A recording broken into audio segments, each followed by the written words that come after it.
All right. So who would like to share what was discussed in your breakout groups? We got what is folklore? How does that relate, or how is it fundamental to the African oral tradition? We have what is your personal experience with folklore? So is there any family folklore or community folklore that you've encountered? And then finally, what was your experience engaging the text, and what questions do you have? So who would like to share? Is it okay if I could share? Yeah, please go for it, Giovanni.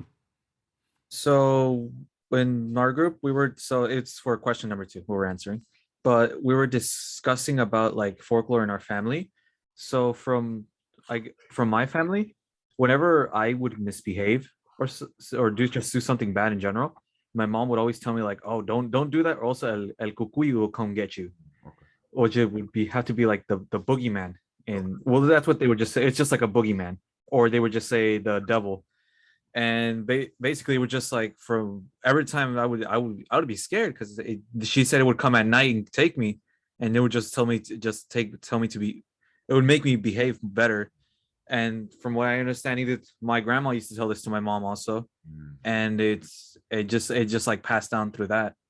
Yeah, I think that's a perfect depiction of a folklore. Perfect. Thank you, Giovanni. Anybody else want to share?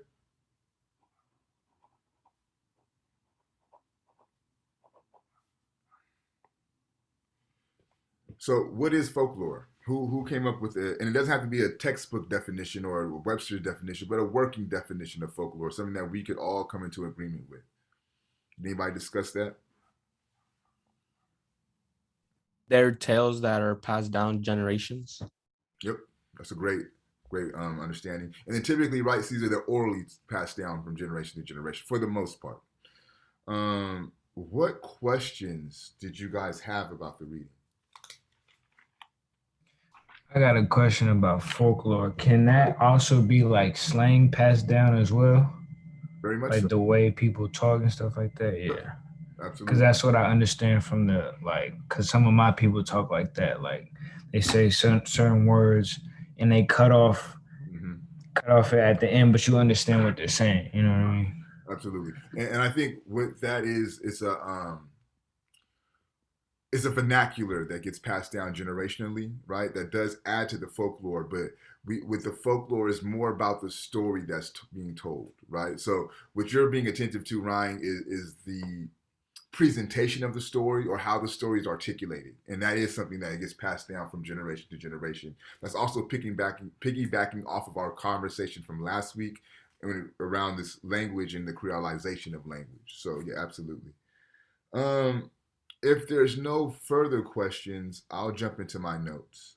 I am going to ask that you guys grab a piece of paper and some pencil or something to write with because I'm going to go over some material that will be helpful for you for your midterm. Okay. So, by definition, through the dictionary, right? Folklore is the traditional beliefs, customs, and stories of a community passed down through the generations by word of mouth. Okay, so this is how Webster defines this notion of folklore. Now, if we take a step back and think about what we've been through in our, what I think about 2 months together almost, um, we started off with a conversation discussing and detailing who African people are, right? So we had a ontological problematization of who African people are. From there, we transitioned into this notion of the maître nefer, this idea of good speech, which is the apex or the radix point of the African oral tradition, right? We dealt with pre-colonial West Africa. Then we dealt with how colonialism impacted West Africa through the readings of Patrice Malidoma, Patrice Somé, and Water of the Spirit. We investigated the the tensions between colonial languages and African languages through the work of Ngugi. And then last week we explored the transatlantic enslavement process through the work of Glisson. So you have an idea of who these people are, some of their experiences, some of their values, and now we're going to kind of get into how they utilize and how they employ the African oral tradition, one of which being folklore. So this is what I want you guys to be very attentive to, and this is going to kind of prepare you for your midterm. So this notions of a theoretical framework, right? And I provided you guys a theoretical framework earlier in the semester, that theoretical framework being African American male theory, right? And we know that African American male theory articulates that African people are resistant and resilient with an innate capacity for brilliance, right? So this is your first theoretical framework. The second theoretical framework is entitled Funds of Knowledge. Write this down, please. I'll place it in the chat. So Funds of Knowledge. Now, not only is Funds of Knowledge a theoretical framework, it also serves as a critique. The author or the theoretician who came up with Funds of Knowledge is a sister by the name of Tara Yoso. She's a sociologist and an educator. And Yoso came up with this concept to critique the idea of cultural capital that was developed by a French philosopher by the name of Pierre Bourdieu. Now, Pierre Bourdieu came up with a notion of cultural capital. And he came up with this idea of cultural capital to address the question of why is it that certain segments of the population are able to achieve academic success and certain segments of the population are not, right?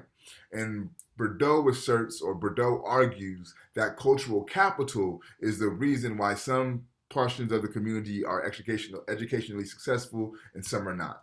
And cultural capital is the ability to go to the museum, the ability to go to the art exhibit, right? If I have my son playing sports, right, he may be on the same team as his teacher's son, right? So now on the sideline, I'm able to converse with his teacher and we develop some type of rapport, okay? These are all elements of what Bourdieu calls cultural capital. So Yoso counters this notion. She says, hold on. This idea of cultural capital is very elitist, right? Because only a certain amount of people with a certain economic background are able to attend the museum, are able to attend the art exhibit, right? But there's also this thing going on called funds of knowledge that often, give me 1 second.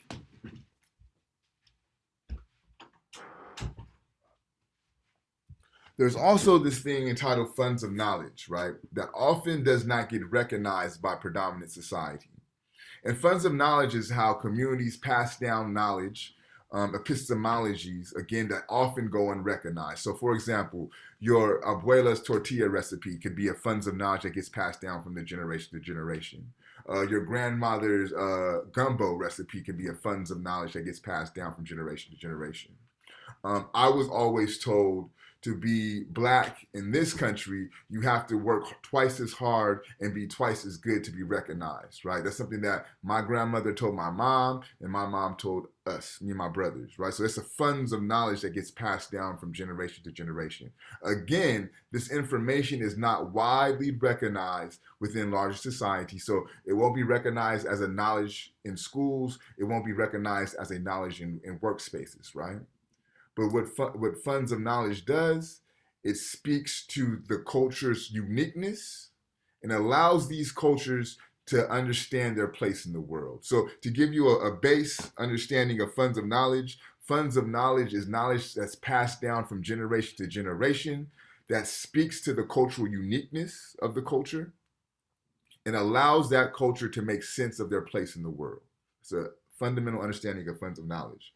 Along with that is the fact that it is not widely recognized in dominant society. Okay, so this is this notion of funds of knowledge. Folklore becomes a funds of knowledge. Don't stress too much about the funds of knowledge. I just want you to write that down. I want you to keep that in the back of your head. And as we get closer to the midterm, we'll spend more time unpacking the theoretical frameworks and what they may look and sound like, okay? Just to kind of give you an idea, because what I'm going to be looking for in the midterm is for you to use these theoretical frameworks in answering your midterm questions. So for example, I may ask you in the midterm, how old are African people and why is this information important? So answering this question using a theoretical framework may sound like this. Using the theoretical framework African American male theory, African people can be traced back 8 million years old. This information becomes important because it shows that they were the first people on the planet, and it authenticates their innate capacity for brilliance, right? So I'm using the theoretical framework, African American male theory, to situate my answer as to how old African people are. So that's what I'll be looking for in your midterm. But again, don't stress on it too much. Don't worry about it too much. As we get closer and closer to the midterm, we'll spend more time on that. So the book that you guys engaged for this week is entitled Mules and Men. The author is Zora Neale Hurston. Really, really brilliant author, really brilliant filmmaker, and a really brilliant anthropologist. Here's a picture of Miss Hurston here. She was born January 7th, 1891. And as I mentioned, filmmaker, author, and anthropologist. And she really became a central figure in the Harlem Renaissance. Now, how many people are familiar with the science or the discipline of anthropology? Anybody familiar with that? No? Don't they kind of like observe a culture, but in a way where they don't get involved at all? So even if it's something that's like they want to be involved in because it's immoral or whatever it is, they still have to like hold restraint and literally just observe it. Correct. That kind of. Correct. So anthropology is the study of groups or the study of cultures or the study of the ethnicities, right? Anthropology came very popular, or kind of came to the fore in the 19th century. So when you hear the 19th century, think the 1800s. I'm going to make a claim about anthropology. You could take it, you could leave it, you could disagree with it. But I assert that anthropology is a fundamentally racist discipline. If anthropology is simply the study of groups, ethnicities, cultures, peoples, why would I say that anthropology is fundamentally racist? Why would I make that claim? Think also the temporal context that I provided. This is a discipline that came into the fore in the 19th century. So let's think about it another way then. Who would you imagine the anthropologists to be? Who are doing this anthropological work? White people? White men in particular. Absolutely, Giovanni. So white men. And by and large, what happens when you get to anthropology, you start to study and uncover what they were doing with anthropology. It's these white men who don't speak the language, don't understand the customs, don't seek to understand the customs, right? They'll go out and they'll study these people, and they'll produce knowledge on these people that ultimately ensure their inferiority. Now, one thing about anthropology, it kind of comes to the fore around the same time that the eugenics movement is kind of getting kicked off.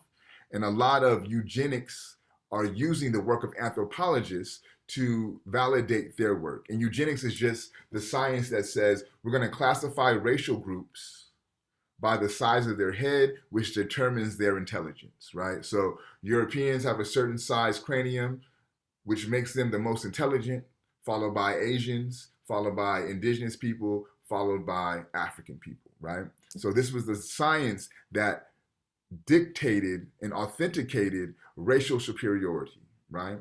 And through the eugenics movement, you have things like the standardized testing, your SATs and ACTs. You have your intelligence and IQ tests. All of this is developed under the guise to authenticate these racial hierarchies, right? So this is what anthropology is doing. This is the work of anthropology. And then on the scene comes Zora Neale Hurston.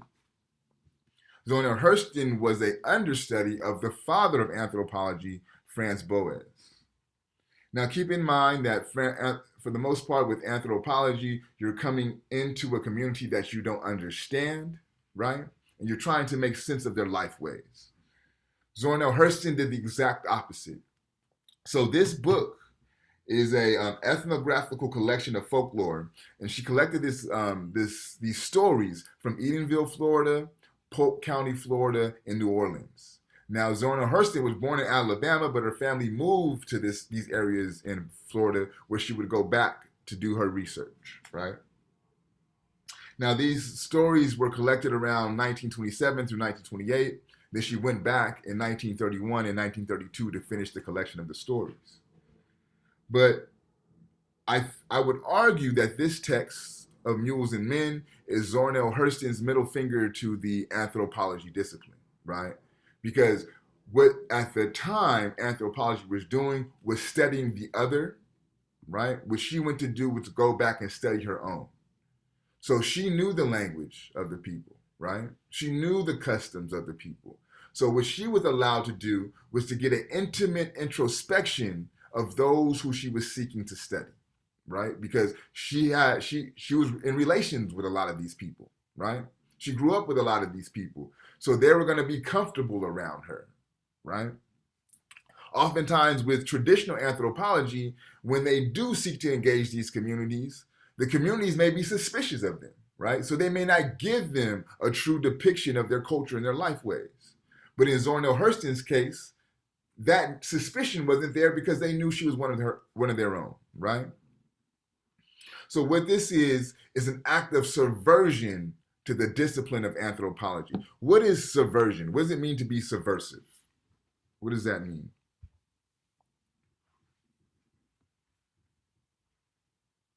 To subvert authorities, to subvert power. What does that mean?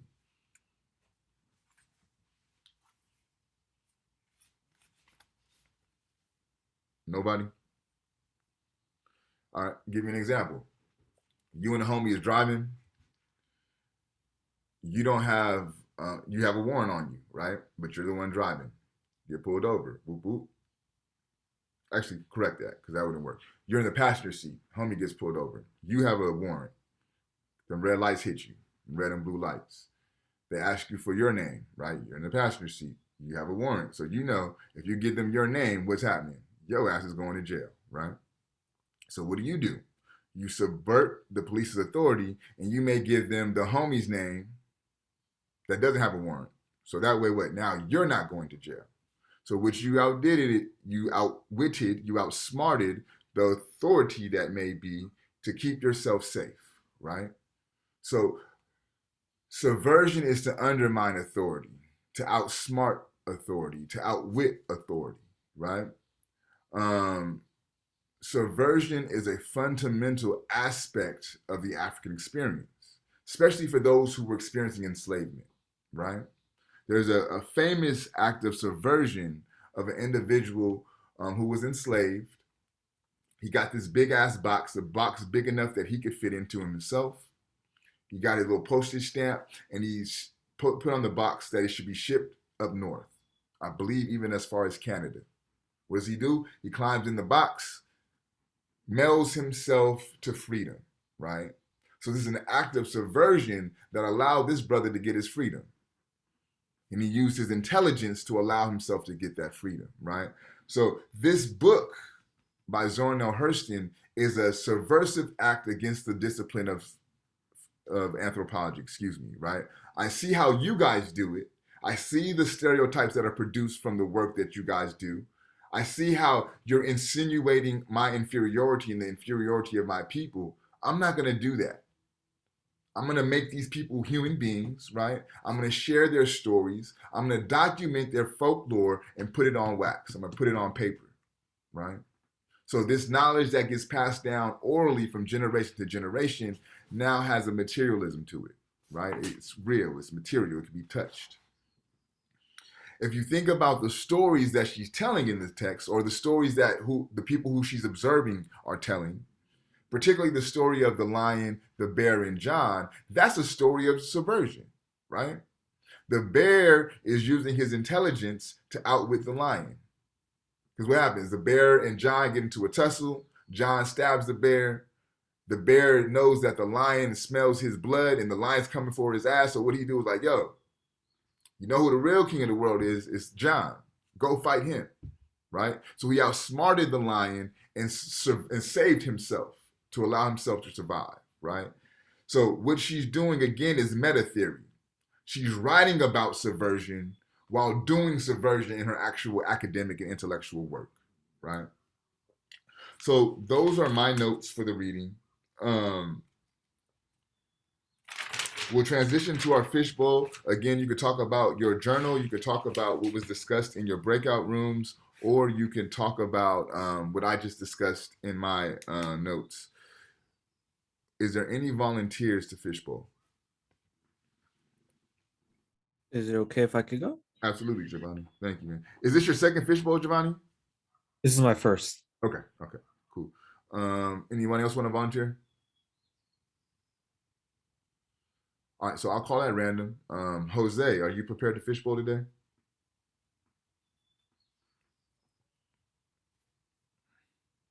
Jose Ramirez. Yeah, I'll do it. Okay, thank you, Jose. And we'll get one more. Bridget, are you prepared to fishbowl today? Yes, but I already did both of mine. Oh, okay, cool. So you're good for this semester. Thank you, Bridget. Okay, thank you. Bianca, are you prepared to fishbowl today? I already did both of them too. Okay, thank you, Bianca. Sorry about that. Okay. Heather, are you prepared to fishbowl today?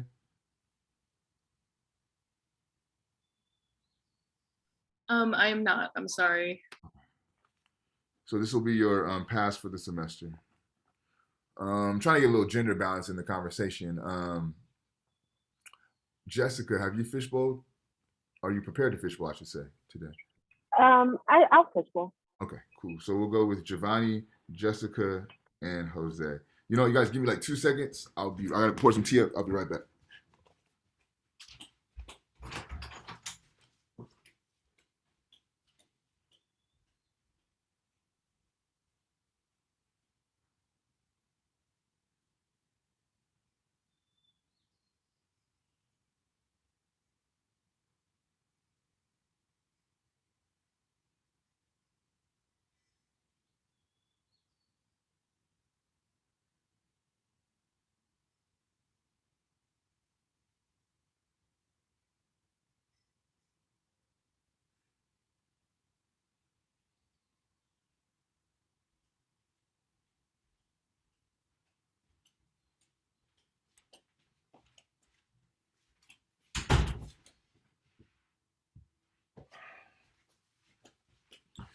All right, I appreciate y'all. Okay, so check it out though. Before we get into the fishbowl, I'm gonna keep it a beam with y'all.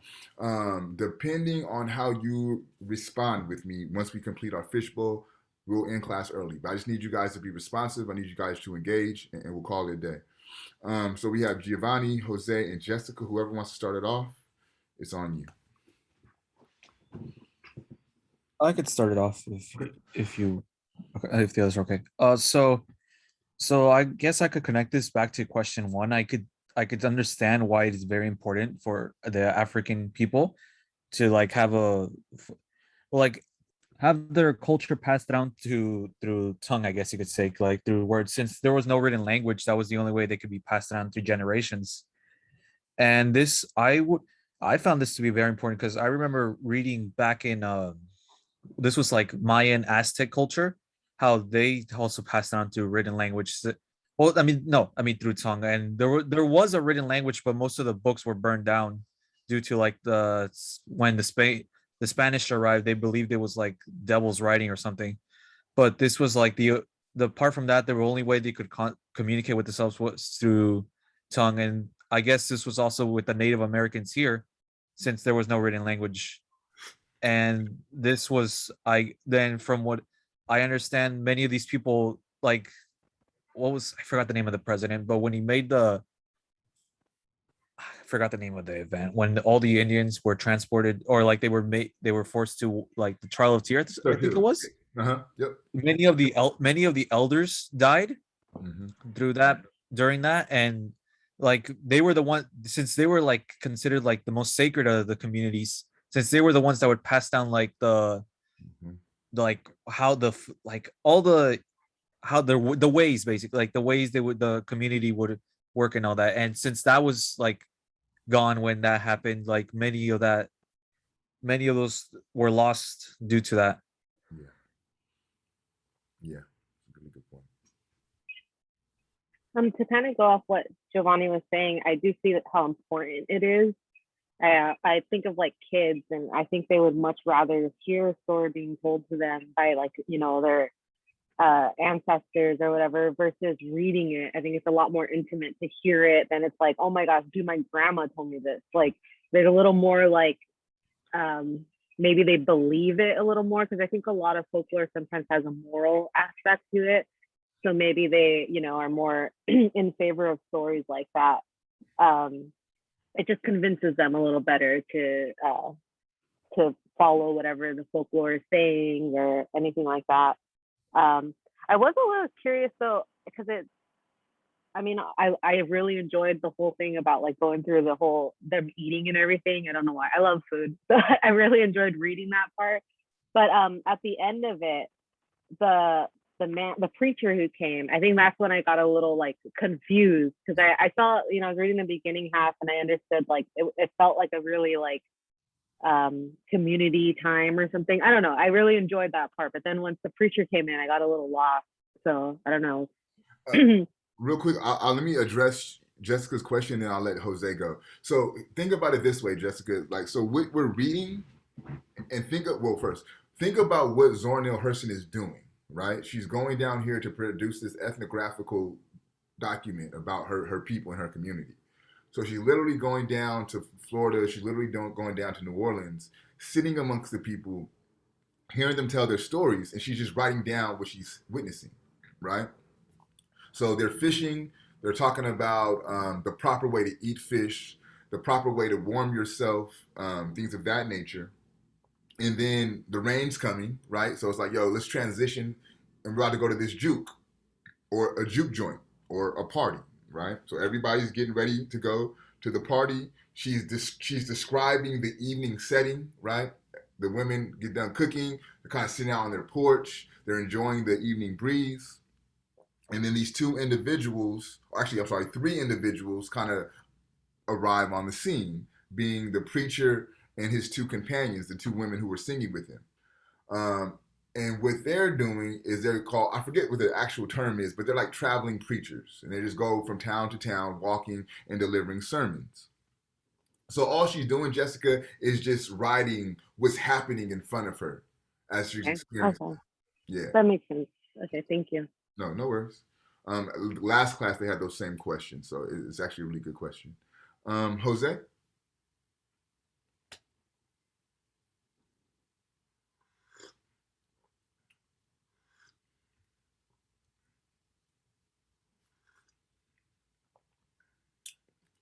Jose, it's on you, bro. We went on you.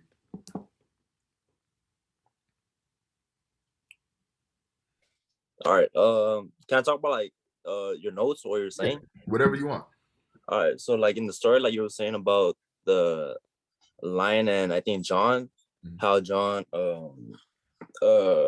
protecting himself by making the lion wait, then using folklore. I could relate to that because sometimes I gotta make up some stuff when I'm like in the streets, when I like encounter other people, to get out of ways, to not like how can I say it? I have a pretty good idea what you're saying, Jose. Like talking about being in LA and being in certain spaces in LA. Yeah, because me from being South Central, you gotta like be careful with who you run up to and that stuff. So you gotta like say you don't bang or nothing, and just taking care of yourself, I guess. Yeah, I'll say that. Yeah. So you're equating the bear's act of subversion and recognizing the threat that the lion can pose, and your need to be smart about the way that you present yourself moving through LA. So you may not wear a certain hat. You might not wear a certain color. You may not go down a certain street, right? These are not only forms of intelligence, but more importantly, they're forms of survival. Yeah, exactly. Yeah. And subversion intersects intelligence and survival. So I think what Jose just provided with for us is two things. One, his analysis of the text. This is how he made sense of the reading, right? And then also his contemporary analysis. So how does what's going on in 1938 or 1935 and these acts of subversion that are being talked about relate to his life in South Central in 2021, right? So this is a great depiction of what I'm asking for in your journals when I'm asking you for an analysis and a contemporary analysis. And Jose just laid that out for us. Do you guys get the connection that Jose is making here with subversion, survival, and intelligence, right? Because I don't know who's familiar with LA, but if you live, especially in South Central, you can turn one corner and you're in enemy territory, right? So you better know where them corners are. You better know what colors could be worn in certain areas. You can know what hats need to be worn in certain areas, right? All these things have meaning. And if you're not intelligent enough to know what these things mean, then you're going to find yourself in some situations to where you will be in danger, right? Okay, let's do this. This is where I'm asking you guys to engage me. I'm asking for 3 comments in general about what the reading. You liked it, didn't like it, I was confused, whatever the case may be. I'm looking for 3 people who did not fishbowl to give me some comments and we'll call it a day.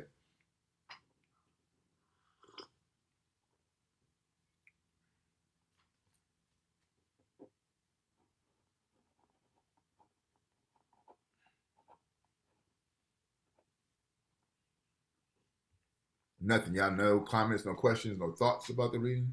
For me, it was like to understand like the bear and the lion story and stuff like that. It was definitely easier to understand than like the preacher stuff. Like, because I can understand real life situations where you got to be witty in certain situations to get out of them or get what you need done. So I understand that, but the preacher stuff, it was just hard to focus during that.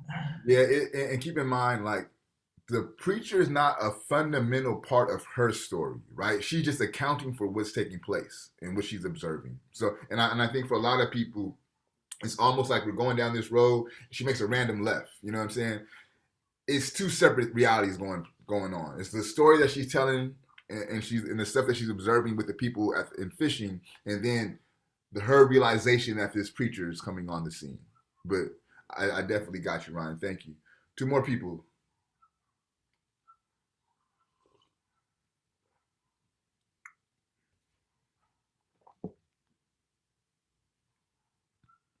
I had a question for the preacher part. Uh-huh. What was up with the oh behold the rib? Like I was kind of confused on that and like why I kept talking about male and female. Um like I just didn't understand it. Like it kept going on about the rib and I guess was it trying to relate back to the story of the lion and the bear? Yeah. Or yeah, is that why? Okay. Nah, it's not. It's 2 Oh. separate things. Trying to find it. Keep in mind though, so that's kind of kind of going into biblical stuff. So in the Bible, right, we know that we don't know. Well, you may not know, but in the Bible, when God created man, He figured that man needed a companion, so He created woman. And for Him to create woman, He pulled from the man's rib to create the woman. So this is what the preacher is referencing when he's talking about the rib and the woman and the man and things of that nature. So again, it's just him going back to these biblical references. Does that kind of answer your question a little bit better, Zachary? That makes sense. Okay. Thank you, man. One last one.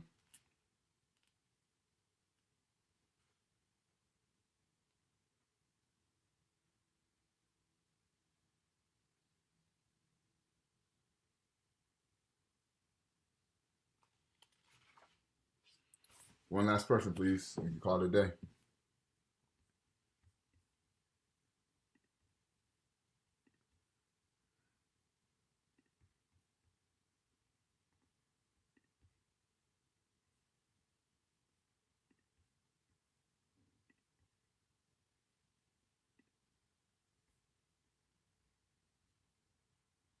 Maxwell, what are your thoughts on the reading?